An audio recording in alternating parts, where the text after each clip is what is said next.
திண்டுக்கல் சட்டமன்ற அலுவலக திறப்பு விழா இன்று காலை RM காலனி 80 அடி ரோட்டில் சட்டமன்ற அமைப்பாளர் கார்த்திக் வினோத் தலைமையில் சிறப்பாக நடைபெற்றது. இந்த நிகழ்ச்சிக்கு சட்டமன்ற தொகுதியின் இணை அமைப்பாளர் மல்லிகா வரவேற்புரை ஆற்றினார்.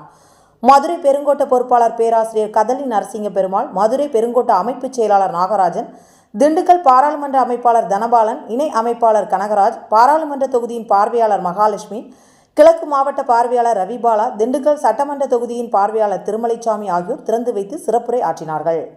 மேலும் திண்டுக்கல் சட்டமன்ற தொகுதியின் மண்டல் தலைவர்கள் கிழக்கு மாநகர் தலைவர் ரமேஷ், மேற்கு மாநகர் தலைவர் செந்தில் பால்ராஜ், நகர் வடக்கு தலைவர் சதீஷ், நகர் தெற்கு முருகேசன், மேற்கு ஒன்றிய தலைவர் காளியப்பன், கிழக்கு ஒன்றிய தலைவர் வரதராஜன் ஆகியோருடன் மாவட்ட மண்டல் கிளை நிர்வாகிகள் என 300க்கும் மேற்பட்டோர் கலந்து கொண்டனர்.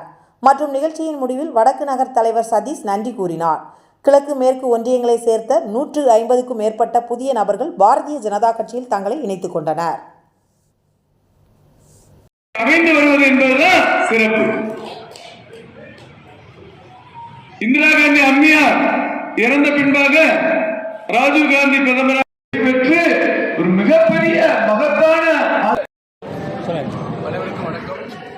இன்றைக்கு வெகு விரைவில் நம்முடைய பாரத நாட்டில் பாராளுமன்ற தேர்தல் 2024க்கான பாராளுமன்ற தேர்தல் அறிவிப்பு வரப்போகுது. அனைத்து கட்சிகளும் அவளோடு அந்த நாள் எதிர்பார்த்து காத்திருக்கிறாங்க. இந்த வரிசையில் பாரதிய ஜனதா கட்சி கடந்த 4 நாட்களுக்கு முன்பாக நாடு முழுக்க, காஷ்மீர் முதல் கன்னியாகுமரி வரைக்கும் நாடு முழுக்க ஒரு 196 பாராளுமன்றத்துக்கான வேட்பாளர்கள், பிரதமர் உட்பட முன்னணி தலைவர்கள் உட்பட பல மாநிலங்களுக்கான முன்னணி வேட்பாளர்களை பாரதிய ஜனதா கட்சி அறிவித்து இன்னைக்கு தேர்தல் பணியில் முன்னணி கட்சியாக பாரதிய ஜனதா கட்சி இருந்துட்டு இருக்கு. இன்னும் வெகு விரைவில் 2வது பட்டியல் வெளியிட போகிறாங்க.